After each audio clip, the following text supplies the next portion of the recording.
Nessa aula, nós vamos falar sobre um tema que é um dos aspectos mais importantes da história da geopolítica e da economia política do petróleo. Um tema que se prolonga até a atualidade, que é o tema do nacionalismo petroleiro. Não vamos abordar esse tema na sua totalidade, que nos demandaria muito tempo. A gente vai tratar desse tema em partes. Vamos hoje falar sobre o surgimento e a evolução do nacionalismo petroleiro. A essa aula corresponde uma apresentação em PowerPoint, que vai ser a base aqui, vai ser o roteiro da minha exposição e que vai estar disponível para vocês na plataforma Moodle, que é o nosso espaço virtual. Então, vamos lá. Isso aqui sempre dá um pouco de trabalho. Aqui está. Eu queria começar com uma observação, que é a de que, na história do petróleo, o principal conflito existente é aquele que se trava em torno, que tem como foco a disputa pelos benefícios gerados por esse recurso energético. Pelo petróleo, quando a gente fala de petróleo, estamos falando também de gás natural, com a ressalva de que o gás natural ele só se torna relevante na economia política e na geopolítica do petróleo a partir da década de 1970. Quando a gente fala que o principal conflito na história do petróleo é aquele que se trava em torno dos benefícios gerados pela repartição desse recurso energético, nós estamos falando de uma disputa que se estrutura em dois lados opostos. De um lado estão as empresas transnacionais dos países do Ocidente, em especial Estados Unidos e Reino Unido, juntamente com os governos desses mesmos países que atuam sempre alinhados, as empresas atuam alinhadas, com as posições dos governos desses países. Isso é um lado. E do outro lado está um outro grupo de países, que são aqueles estados dos países donos de reservas de petróleo e de gás natural, situados na periferia do mundo, nas regiões periféricas e semiperiféricas do mundo, em sua maioria países que um dia já foram colônias. Quando a gente fala de países periféricos, estamos falando de países com baixos graus de desenvolvimento, e os países semiperiféricos são aqueles que, como o próprio nome diz, ocupam uma posição intermediária no sistema internacional. O Brasil é visto por muitos como um país semiperiférico, embora tenha muitas características de país periférico. A Rússia pode ser considerada um país semiperiférico. Mas vamos em frente.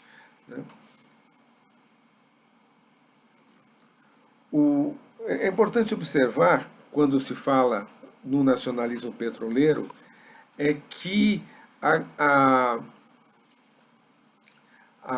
grande disputa que se trava, dentro da história política e econômica do petróleo não é uma disputa entre grandes potências pelo controle das fontes de petróleo, como se poderia imaginar a partir do senso comum. Essa disputa entre potências, pelo controle das reservas de petróleo, isso acontece em alguns momentos, mas de uma forma pontual ou de uma forma limitada. De uma forma pontual, por exemplo, na Segunda Guerra Mundial, que você tinha isso claramente. De uma forma limitada, é o que se trava hoje, em certa medida, uma disputa limitada, discreta, entre a China e os Estados Unidos, na África e em outras partes do mundo. Mas não é o elemento central da geopolítica do petróleo de hoje, essa disputa. Esse é um tema para uma outra aula. né? Olhemos, por exemplo, para a Guerra Fria. Né? Na Guerra Fria, ao contrário, mais uma vez, do que o senso comum poderia imaginar, não houve uma disputa entre Estados Unidos e União Soviética pelo controle das fontes de petróleo.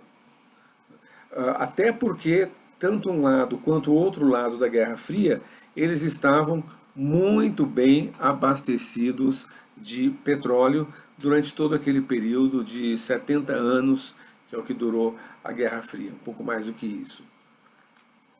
Na realidade, os conflitos do campo do petróleo, do campo da geopolítica da energia, eles se inserem nos marcos de uma disputa que se dá em torno de um eixo norte-sul. Não leste-oeste, como seria Estados Unidos e União Soviética, mas um eixo norte-sul, entendendo-se os países do norte, ou do norte global, como se diz hoje, como os países ricos, os países desenvolvidos, os países mais industrializados, né? E no campo do sul, os países subdesenvolvidos. Ou seja, uma disputa que pode ser definida também, né, em termos de primeiro mundo versus terceiro mundo. Né? Uma disputa entre países mais ricos e países mais pobres. Os países mais pobres, nesse caso, não são todos os países mais pobres, mas aqueles países periféricos ou semiperiféricos, ou países em desenvolvimento, né, ou países do terceiro mundo, né, donos de reservas de petróleo exportáveis, exportadores de petróleo. Para entender esse conflito, né, é preciso a gente olhar para os dois grandes paradigmas, os dois grandes campos de pensamento ou ideologias, se quiserem, né, que estão presentes, né, nessa disputa em torno dos benefícios do petróleo, do gás natural, assim como de todos os outros recursos minerais, né, assim como, de um modo geral, né, a disputa em torno dos frutos dos empreendimentos econômicos, né, das plantações, do agronegócio e assim por diante. Né. Paradigma liberal, de um lado, né, e, de outro lado, um paradigma nacionalista, ou um paradigma liberal privatista versus um paradigma nacionalista estatista. Vamos começar falando do paradigma liberal, que é o paradigma dominante na academia, né, dominante no discurso das organizações internacionais, como o Banco Mundial, como o FMI, né, dominante na mídia, né, enfim, que é o discurso que é abraçado, né, incorporado pelos atores do campo empresarial, pelas empresas do petróleo, como se fosse o único existente, ou como se fosse o único digno de atenção, o único que conteria elementos de racionalidade, o que não é verdade. O paradigma liberal, ele trata o petróleo como um bem da natureza. É dessa maneira que o petróleo vai ser visto. Não se enfatiza nesse paradigma o país onde esse petróleo está situado, o território nacional, né, onde se encontram essas reservas. Né. Isso é algo secundário. O petróleo é algo que está lá, né, ali, uma dádiva, né, da natureza, que deve ser explorada com eficiência por empresas privadas. O argumento é bastante recorrente, né, que são as empresas privadas internacionais, né, as transnacionais, são aquelas capazes de garantir maior eficiência para esses empreendimentos. Né. Dentro desse paradigma, né, as empresas transnacionais, elas arcam com os riscos, né, desses projetos, e esses riscos existem, evidentemente, né, pode-se investir milhões e milhões de dólares em busca de petróleo numa determinada área e no final não se encontrar esse petróleo, ou se encontrar um petróleo cuja extração vai ser tão cara, tão dispendiosa, que não vale a pena. Então esse projeto é abandonado e aquele dinheiro é contabilizado como perda. Então, dentro do paradigma liberal, as empresas elas arcam com o risco da exploração do petróleo e ficam com os lucros, né? Pagando para o dono daquele território, para o dono daquelas jazidas, que é o Estado Nacional, né, onde o recurso está situado, um pagamento que é uma compensação pelo esgotamento dos recursos, por extrair aqueles recursos que são não renováveis, né, que depois de um certo tempo não estarão mais lá disponíveis, e uma compensação também pelo fato de que aquela terra ela está sendo usada para a extração de petróleo e não para outras possíveis finalidades. Então nada mais justo do que o dono daquela terra receber uma compensação. Essa compensação chama-se royalty. Juntamente com os royalties é pago, né, um imposto sobre os lucros, uma espécie de imposto de renda, ou às vezes literalmente o imposto de renda. Essas duas, as royalties e os lucros, são as duas principais taxas, né, que são pagas pelas empresas aos estados donos de reservas de petróleo e de gás natural. Ainda sobre o paradigma liberal, deixa eu localizar aqui, né? É importante de aprofundar um pouco mais, né? Deixar bem claro o que as empresas querem, o que elas tentam garantir ao tentar aplicar as regras, as normas, os princípios de exploração do petróleo com base no paradigma liberal.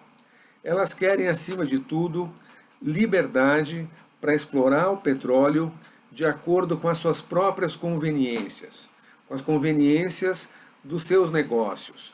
Se esse petróleo vai ser explorado num ritmo mais lento ou num ritmo mais rápido, isso vai depender do interesse da empresa numa dada conjuntura.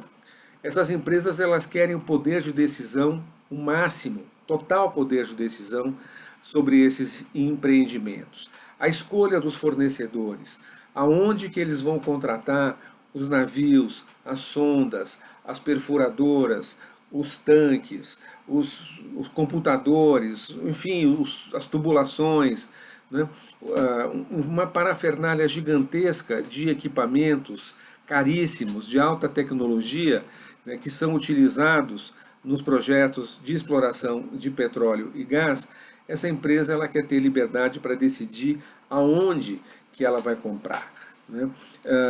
Ela quer decidir também para quem vai vender essa produção, qual vai ser o destino do óleo extraído, por qual preço ela vai vender essa produção. Ela quer liberdade sobre a contratação do pessoal que vai operar esses empreendimentos, aonde que eles vão trazer os engenheiros, os executivos, os técnicos, os trabalhadores especializados.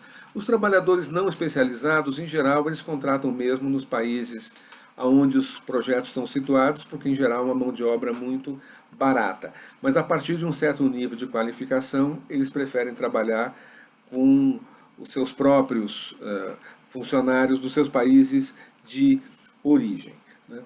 E essas empresas elas querem, acima de tudo, estar livres de qualquer interferência do Estado e da sociedade dos países aonde se situam esses empreendimentos.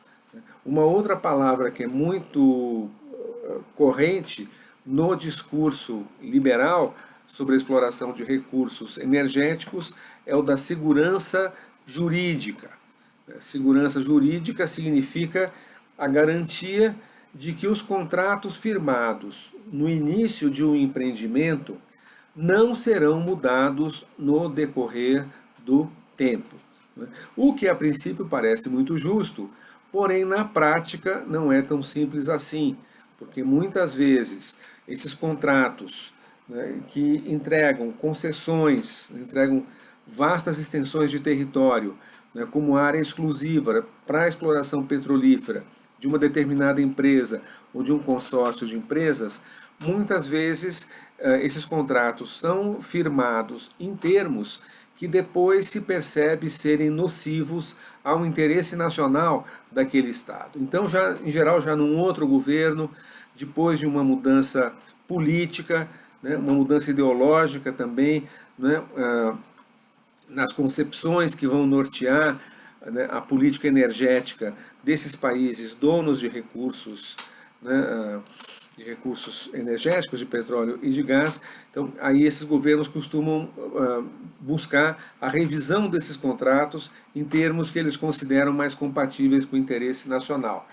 Quando isso acontece, as empresas já vêm ali em bloco, as empresas e seus aliados, os seus porta-vozes, dizendo, olha aí a segurança jurídica, como é que fica? Essa é uma questão sempre presente. E vinculado a isso tem a questão, bom, em caso de divergência, como vão ser tomadas as decisões? Quem vai decidir? Qual é a instância jurídica, o tribunal que vai decidir qual é o lado certo, né? Qual é o lado que vai prevalecer, né, num determinado conflito, em geral algo que não está previsto ou que não está claro no próprio contrato. O que as empresas querem, isso faz parte do paradigma liberal, é que essas divergências sejam submetidas a instâncias jurídicas internacionais ou externas, em geral, no próprio país de origem dessas empresas, né, exploradoras dos recursos. Né. O mais frequente é o contrato dizer assim, as divergências serão definidas, né, nos tribunais da cidade de Nova York, Estados Unidos. E, né, onde pode se esperar, né, claro que não se pode dizer a priori que vai ser assim, mas a princípio pode se esperar que um tribunal dos Estados Unidos tende a decidir a favor das empresas dos próprios Estados Unidos. Já o outro lado, né, o paradigma chamado de nacional estatista. A visão é bastante diferente desde o início, desde como entender, né, a existência desse petróleo e desse gás. O petróleo e o gás natural, dentro de um paradigma nacional estatista, são considerados bens preciosos, preciosos porque raros, que fazem parte do patrimônio nacional. Esse termo patrimônio nacional, né, é algo que não costuma ser considerado dentro do paradigma oposto, que é o paradigma liberal. Acaba se aceitando isso como um mal necessário pelos liberais, porque, concretamente, essa é a realidade. Mas quem vai enfatizar esse aspecto de patrimônio nacional são os estados dos países donos de recursos, especialmente quando eles estão imbuídos de uma visão nacionalista sobre esses recursos. Dentro dessa visão, a gestão dessas tarefas, dessas reservas, é uma tarefa do Estado. Uma tarefa do Estado que deve ser exercida dentro de critérios de interesse nacional. O que esse interesse nacional contempla? A ideia é de que essa gestão deve garantir a segurança energética, né, daquele país, segurança energética que eu já falei numa outra aula. Né. A gestão deve garantir o pleno exercício da soberania nacional sobre aqueles recursos. Toda vez que um contrato é rediscutido, cada vez que um Estado nacional propõe ou impõe a revisão dos contratos, ela faz isso justamente em nome da soberania nacional. O interesse nacional, nesses casos, ele inclui, né, a busca da máxima apropriação fiscal da receita dos empreendimentos, ou seja, que a empresa estrangeira vai pagar impostos e royalties. Quanto a isso, né, não há nenhum desacordo. A questão é quanto por cento sobre o valor produzido será arrecadado pelo Estado dono dos recursos na forma de royalties e na forma dos impostos.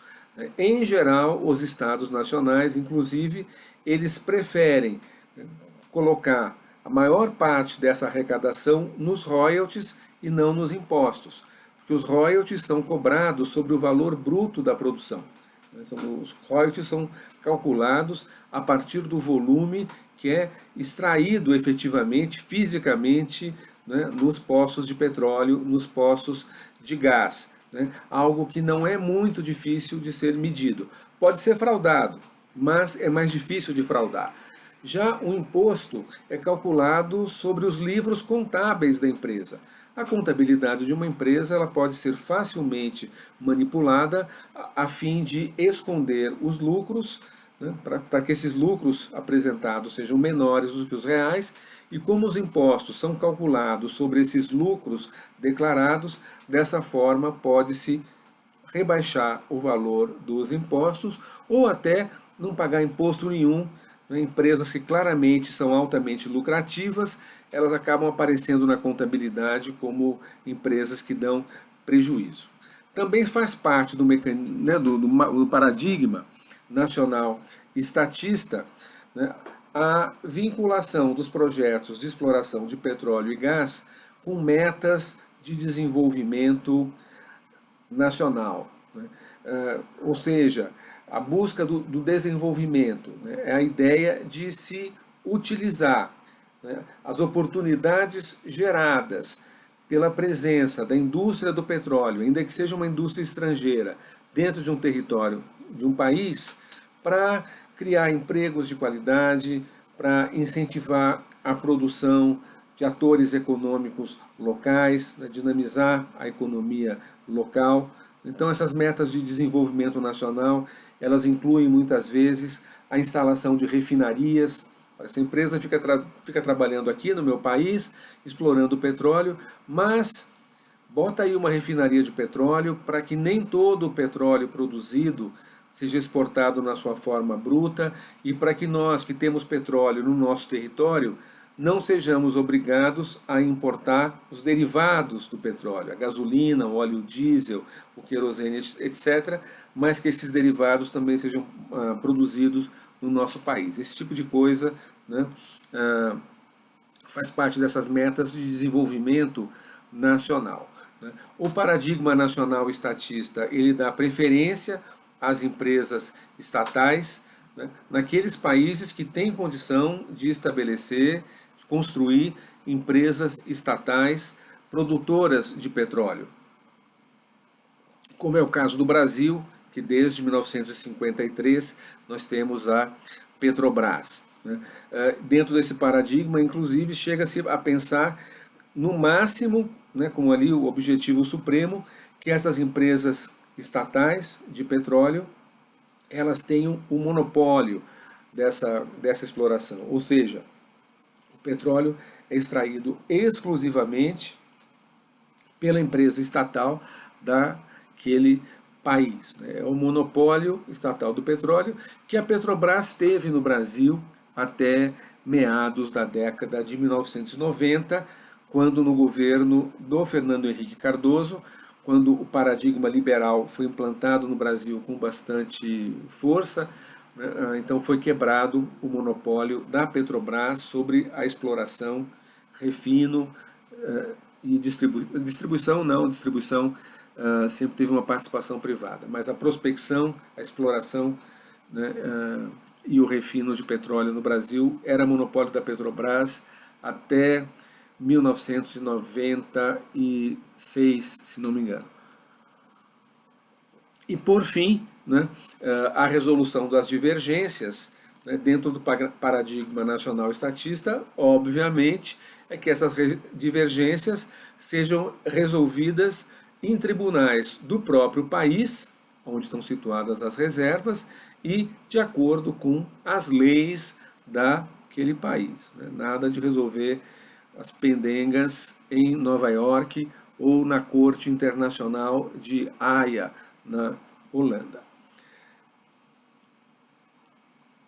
Pois bem, né, olhando do ponto de vista histórico, a gente pode localizar algumas fases, né, bastante definidas na trajetória do nacionalismo petroleiro, né, fases que correspondem a fases na própria história do petróleo. né?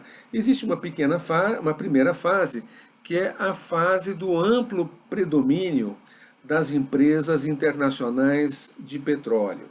Essas empresas que são conhecidas, né, na literatura acadêmica, nos documentos das empresas, né, também as organizações internacionais que se ocupam desse assunto, tratam as empresas internacionais de petróleo pela sigla em inglês, que são as IOCs, International Oil Companies. Essa primeira fase ela se estende por um longo período, desde aproximadamente 1890, quando a indústria do petróleo se torna um negócio internacional, né, em que a exploração de petróleo e de derivados de petróleo, né, ela se implanta, né, grandes empresas, começando pela Standard Oil, a empresa do John Rockefeller, dos Estados Unidos, e depois de outras, vão comercializar internacionalmente o petróleo, os derivados do petróleo, e vão estender as suas atividades ao exterior também na parte de exploração do petróleo, da produção, da extração de petróleo. É uma época, né, que se situa na chamada era do imperialismo.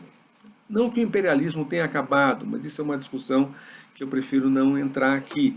Mas era do imperialismo porque era uma época em que o mundo era claramente dominado por um pequeno grupo de países situados no norte da Europa e na América do Norte, né, que estendiam os seus domínios, a sua soberania política e econômica, a quase totalidade do mapa mundi.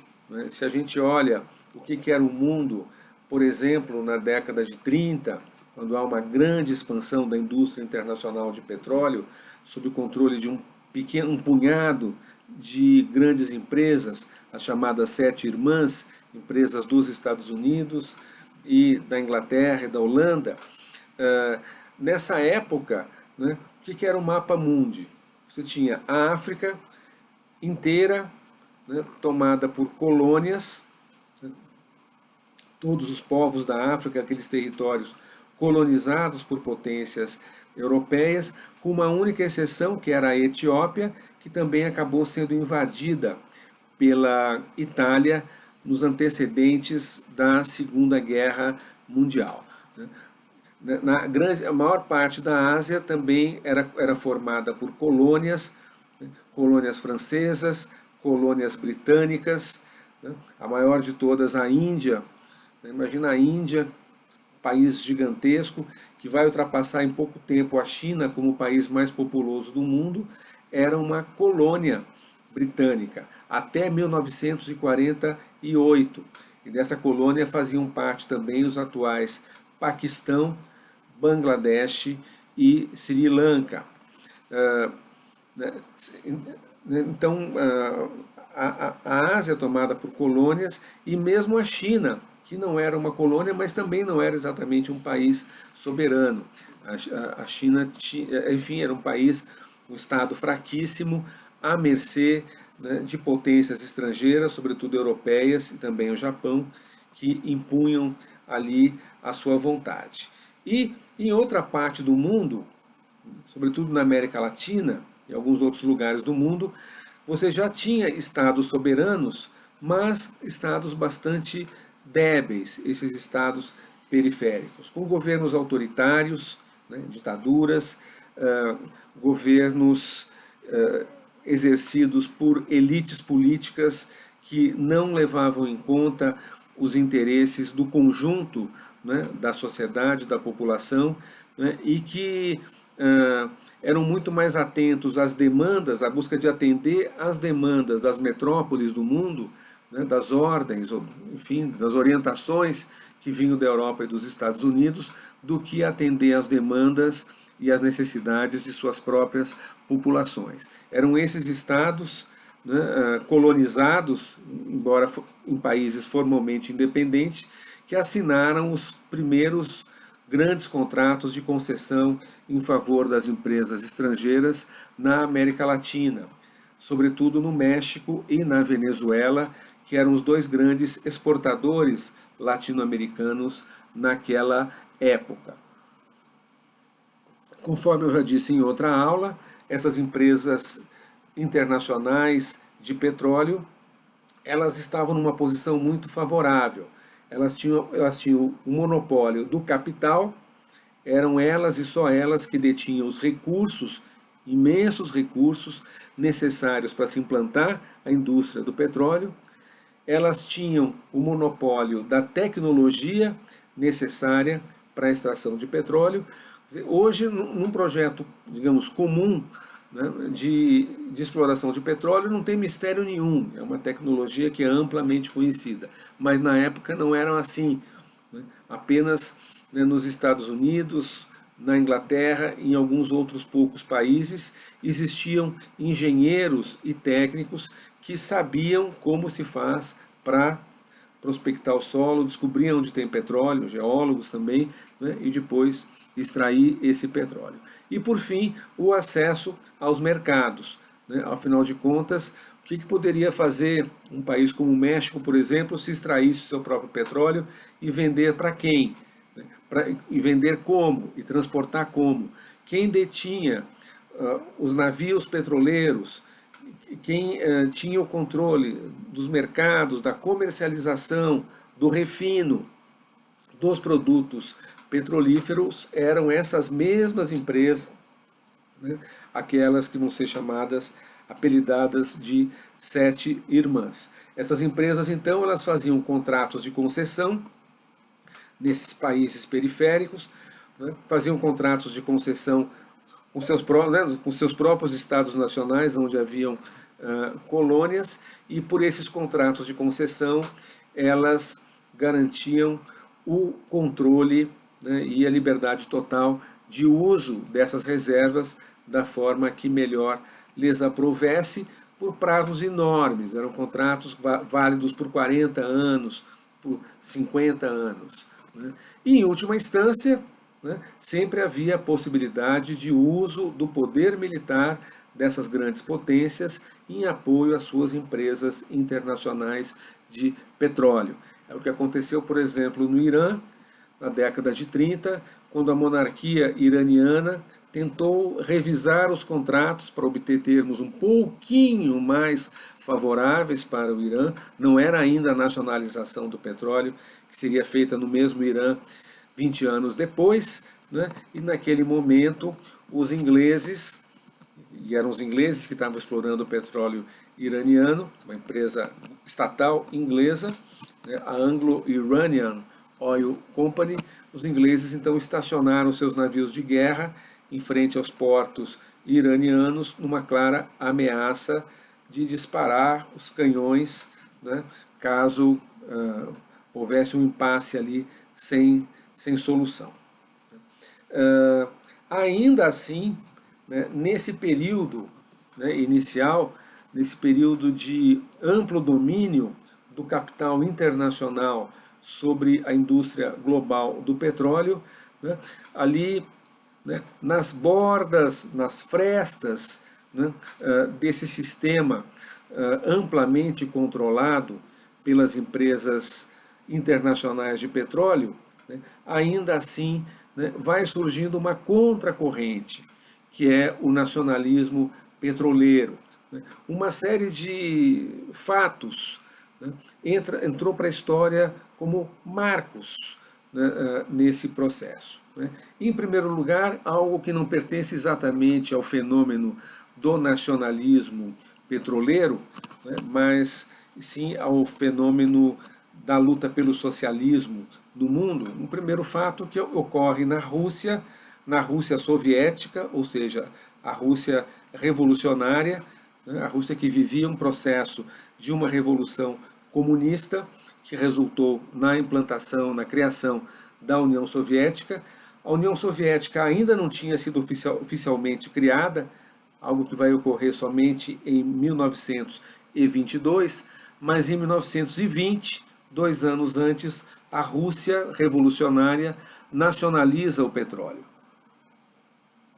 As empresas estrangeiras, a maior delas era a Shell, são expulsas da Rússia, né, e são criadas empresas estatais soviéticas, posteriormente se chamariam soviéticas, né, responsáveis pela extração, refino e tudo mais do petróleo russo.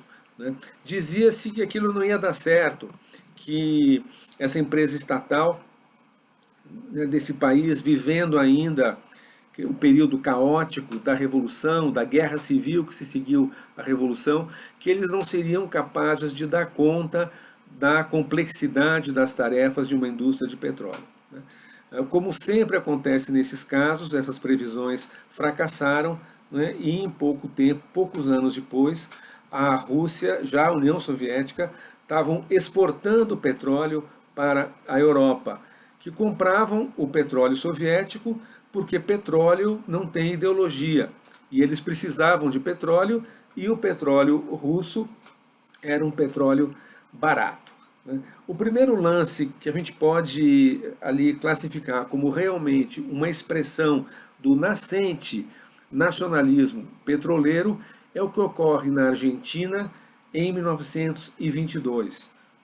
Não foi uma nacionalização de petróleo, não foi propriamente um conflito contra as empresas transnacionais. A Argentina produzia uma quantidade razoável de petróleo, exportava, né, petróleo e consumia uma outra parte no seu mercado interno, e um general argentino, general Mosconi, né, ele cria uma empresa que é a primeira estatal petrolífera a ser criada num país da periferia do mundo. Uma empresa que existe até hoje, que se chama Yacimientos Petrolíferos Fiscales, conhecida pela sigla YPF, que os argentinos falam IPF porque Y lá eles chamam de Y em espanhol. Essa empresa existe até hoje, já foi privatizada, foi reestatizada e assim permanece. Então, essa empresa argentina estatal, a YPF, ela vai atuar ali ao mesmo tempo, ela vai conviver com a presença de empresas estrangeiras, né, explorando o petróleo, depois mais tarde o gás natural também na Argentina. Ela foi criada com o objetivo de dar aos argentinos acesso ao conhecimento, ao know-how, à tecnologia da exploração petroleira e criar meios para que os próprios argentinos pudessem controlar o seu recurso natural.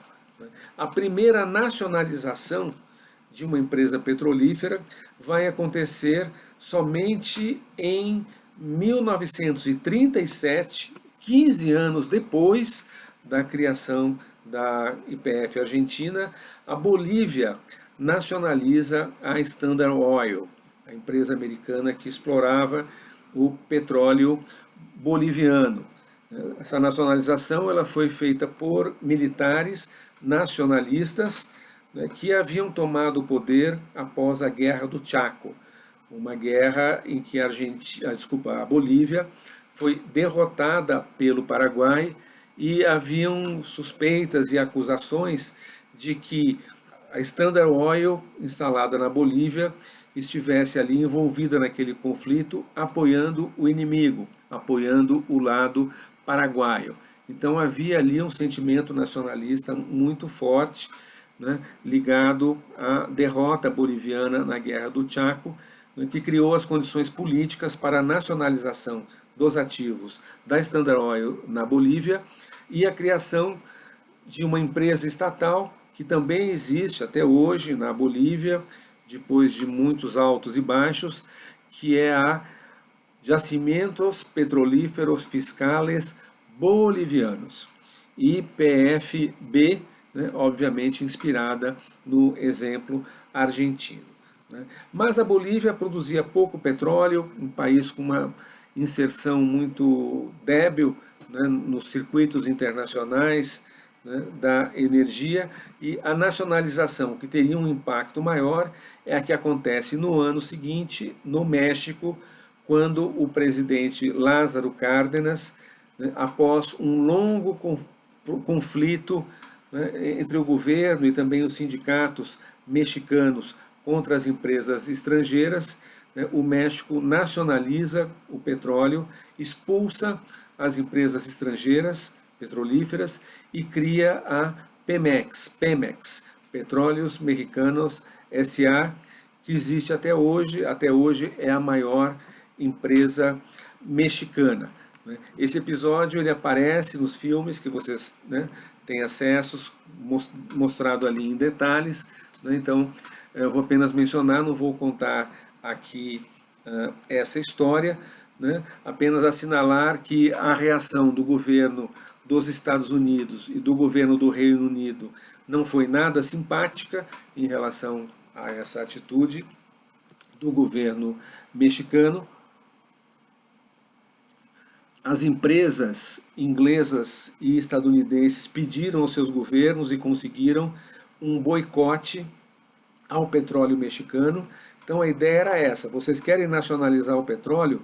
Dane-se então vocês vão se afogar no petróleo de vocês, porque ninguém vai comprar. Nós controlamos o mercado, nós controlamos os transportes e vamos agir de tal maneira, né, a que vocês não consigam exportar o seu petróleo, se é que vocês vão conseguir produzir, eles diziam. Não acreditavam que os mexicanos fossem capazes de operar por si mesmos, né, as empresas instaladas no seu território. No entanto, esse conflito foi interrompido pelo contexto político das vésperas da Segunda Guerra Mundial. Ali havia um outro conflito muito maior do que a briga do México contra o Reino Unido e os Estados Unidos, que era o conflito entre a Alemanha nazista, né, e aqueles países ocidentais que depois, né, iriam constituir, junto com a União Soviética, o campo dos aliados. O governo dos Estados Unidos sabia que haveria uma guerra na Europa, que essa guerra seria travada contra a Alemanha, né, e o grande receio dos governantes estadunidenses era que a Alemanha conquistasse aliados na América Latina, né, ali desguarnecendo, né, enfim, o seu flanco sul, né, aqui no hemisfério ocidental. Então, para garantir o apoio do México na guerra que já se preparava, já estava sendo preparada, os Estados Unidos perdoaram a nacionalização do petróleo, nacionalizaram, aliás, aceitaram a nacionalização, normalizaram as relações e, em troca disso, o México exportou muito petróleo, bem baratinho, para os aliados durante a Segunda Guerra Mundial. Na esteira do nacionalismo mexicano, as coisas mudaram, já vinham mudando pouco a pouco também na Venezuela, e em 1943, durante a Segunda Guerra Mundial, a Venezuela impôs novas regras às empresas estrangeiras lá instaladas. Decretou uma nova lei de hidrocarbonetos que, entre outras coisas, obrigava as empresas estrangeiras a instalar refinarias na Venezuela. Foram as primeiras refinarias na América do Sul, né, e o governo da Venezuela impôs também uma revisão nos percentuais de distribuição de lucros do petróleo. Então, revisão de contratos, né? Em troca disso também a Venezuela exportou muito petróleo aos aliados durante a Segunda Guerra Mundial. É importante a gente aqui observar por que justamente na América Latina é que o nacionalismo petroleiro deu os seus primeiros passos. Estamos excluindo aqui o caso da União Soviética, ou da Rússia, depois da União Soviética, por ser um contexto, né, político ali completamente diferente do que se vivia no resto do mundo, e especialmente na América Latina. Mas por que na América Latina e não em outras partes do mundo, né, são lançados os alicerces do nacionalismo petroleiro?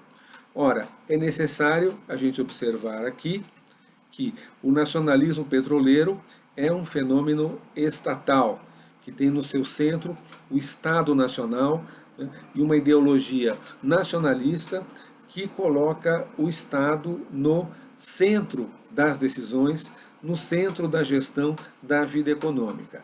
E na América Latina, nós tínhamos uma coisa que a maioria dos povos asiáticos, africanos e do Oriente Médio não tinham, que é estados nacionais mais ou menos consolidados, já com uma certa estrutura, com uma certa história, estados que começaram a sua trajetória um século antes, na década de 1820, quando praticamente todos ou quase todos os países latino-americanos alcançaram a sua independência, né? Ou seja, a sua soberania política, né?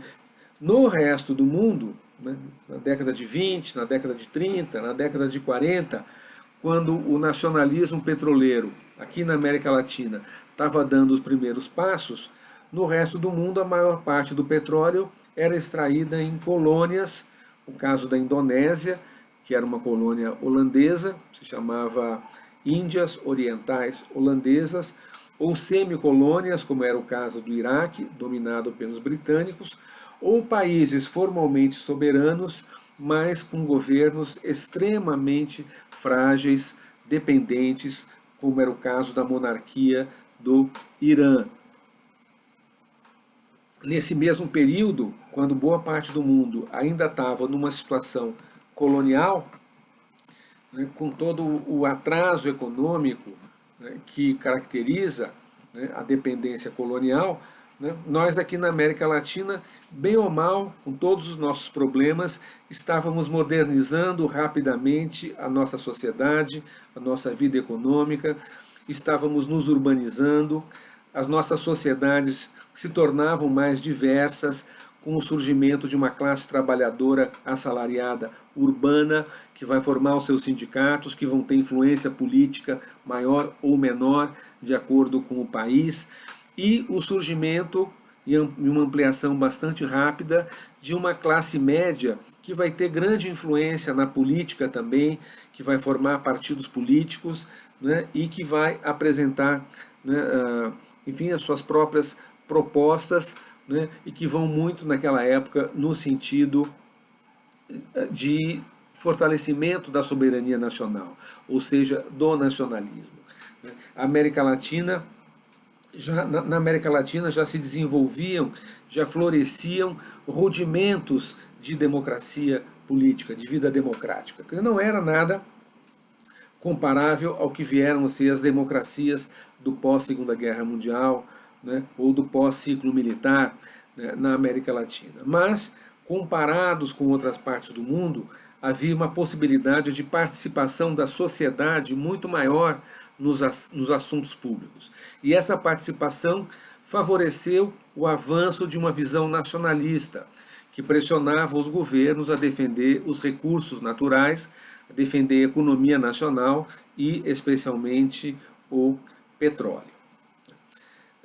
Um outro aspecto que é importante observar, né, é a maneira como evoluíam nesse período, na década de 20, de 30, de 40, e mesmo nas décadas posteriores, nos anos 50 até os anos 60, a relação entre, de um lado, as empresas transnacionais e, de outro lado, os países, né, as sociedades e os estados onde se situavam, né, os empreendimentos de exploração petroleira. Há uma teoria muito interessante sobre esse relacionamento que tem o nome de barganha obsolescente.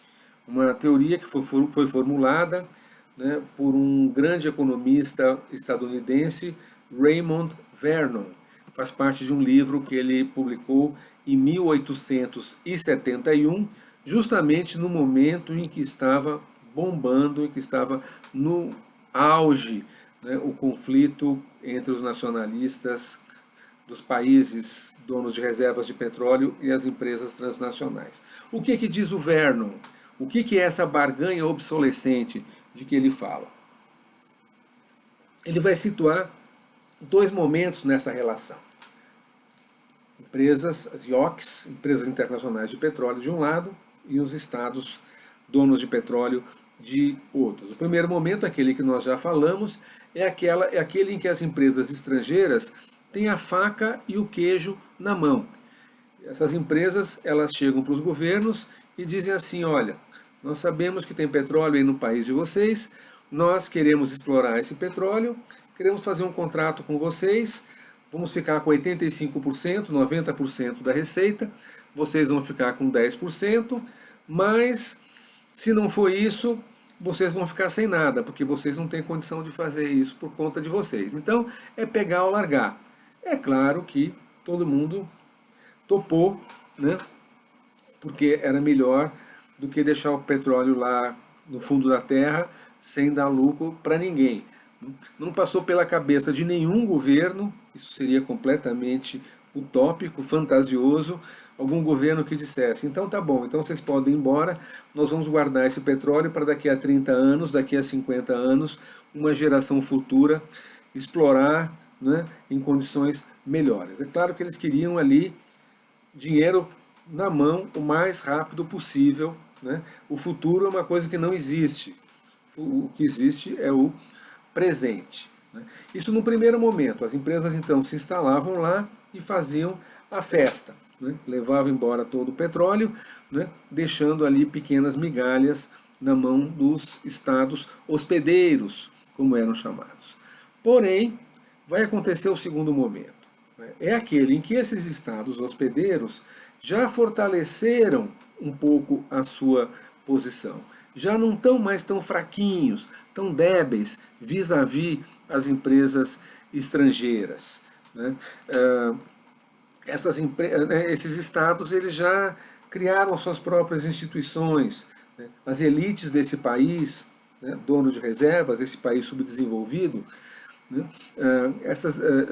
membros dessas elites, jovens, filhos das classes dominantes, vão estudar engenharia de petróleo nos Estados Unidos, na Europa, e voltam para os seus países capacitados a exercer posições importantes dentro das empresas transnacionais. Então, vai havendo uma transferência, né, ali de tecnologia, né?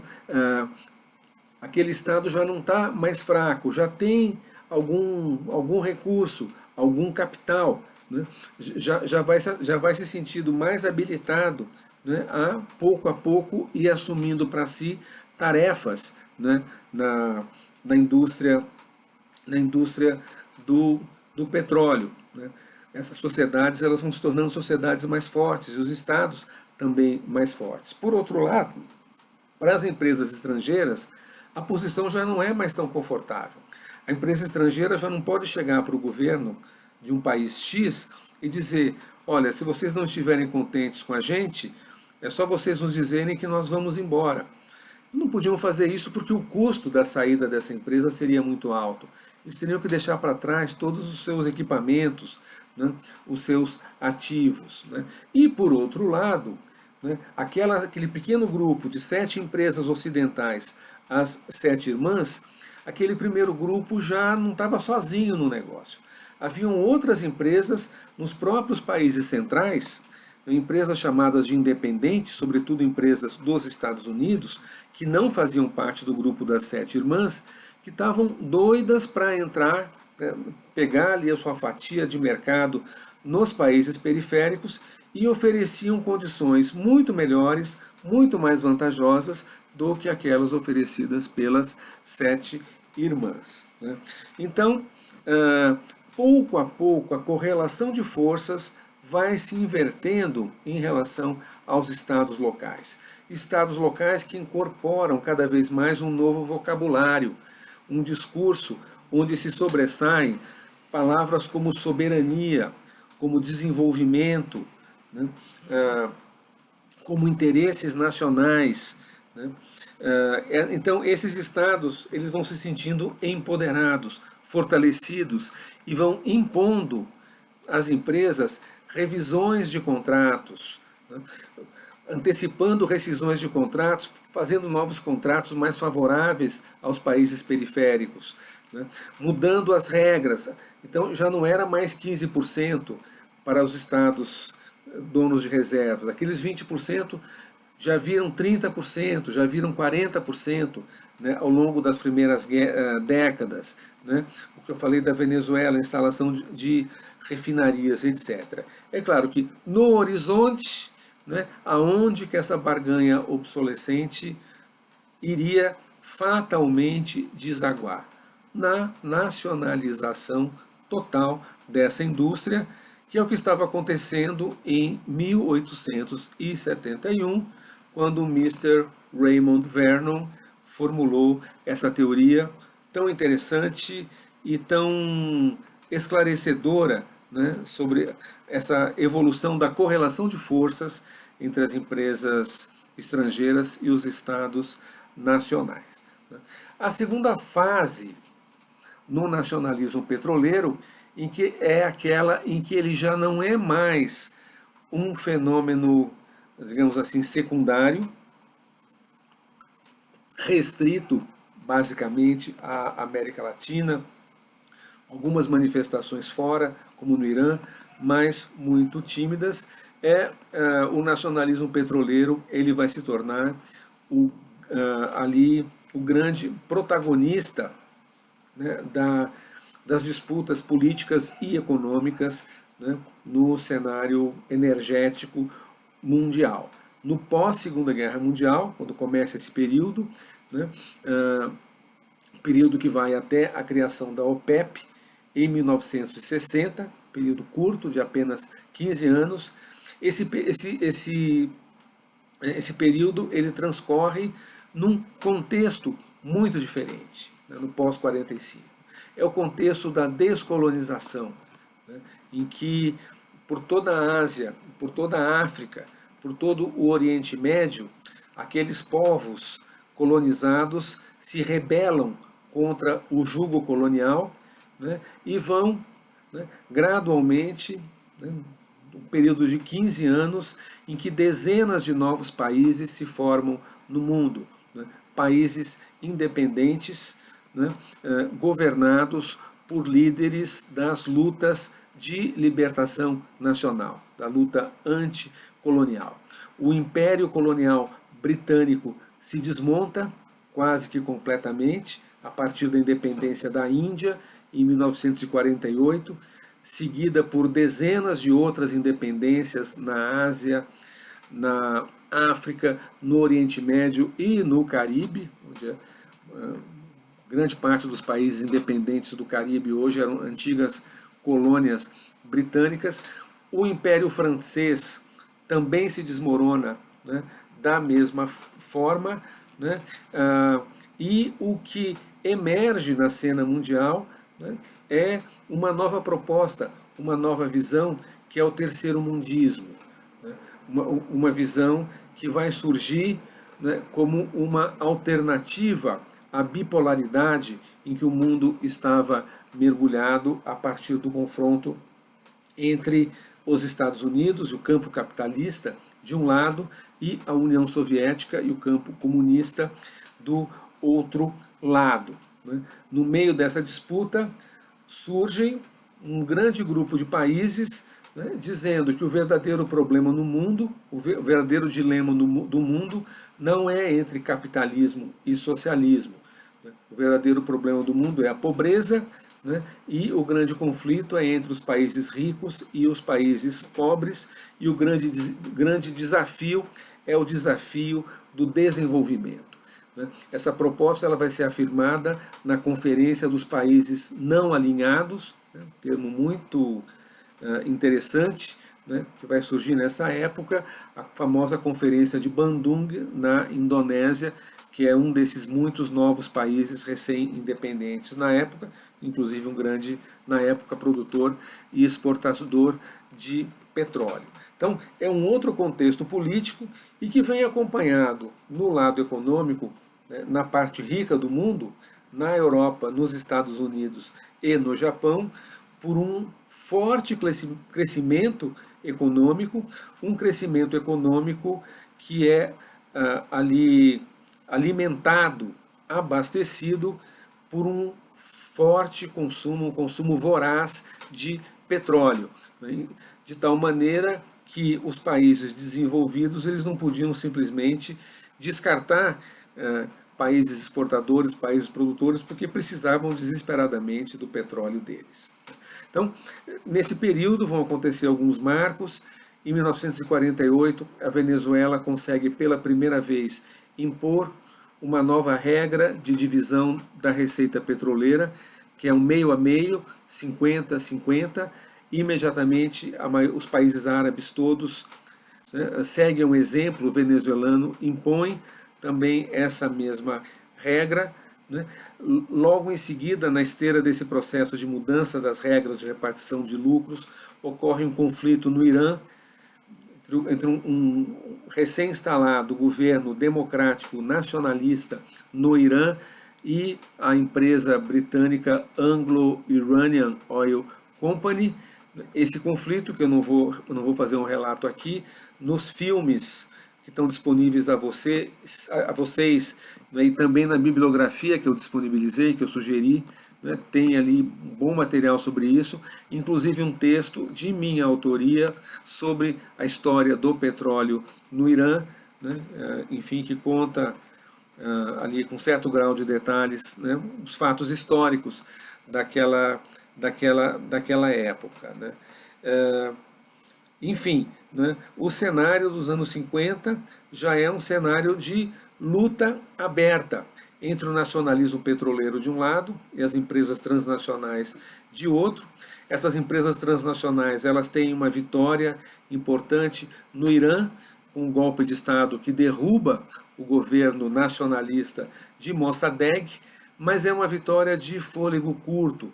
O nacionalismo árabe ele vira uma verdadeira avalanche no Oriente Médio, sob a liderança do egípcio Gamal Abdel Nasser. Nesse processo, em 1958, é derrubada a monarquia no Iraque. Com o fim da monarquia no Iraque, acaba também o domínio britânico naquele país. Então, quem vai governar o Iraque a partir de então são militares nacionalistas. Por toda parte, mesmo os governos de orientação mais conservadora, como o governo da Arábia Saudita ou o governo do Irã, né, também estão descontentes com a maneira com que o sistema internacional do petróleo é gerido pelos países do primeiro mundo, pelas empresas transnacionais. Sobretudo estão descontentes com os preços baixos que são impostos, né, que são ali estabelecidos, os preços baixos para o barril de petróleo. Esse descontentamento vai dar margem, então, para a criação da OPEP. Numa próxima aula eu vou falar, né, sobre a OPEP em detalhe, né, registro apenas os sócios fundadores da OPEP, que são, em primeiro lugar e principalmente, países do Oriente Médio, o Iraque, o Irã, a Arábia Saudita, um país latino-americano, que é a Venezuela, e um país do sudeste da Ásia, que é a Indonésia. A partir da criação da OPEP, Organização dos Países Exportadores de Petróleo, em 1960, o poder das empresas transnacionais começa a balançar. Inicia-se então um terceiro período, que eu vou tratar numa próxima aula, né? O período da nacionalização efetiva do petróleo em praticamente todos os países periféricos exportadores, né? E culminando com o choque do petróleo em 1973. Paro por aqui, espero que, enfim, essa exposição tenha sido do interesse de vocês, tenha sido útil, né, para o estudo de vocês, né, sobre a indústria global do petróleo. Abraços, então, termino por aqui.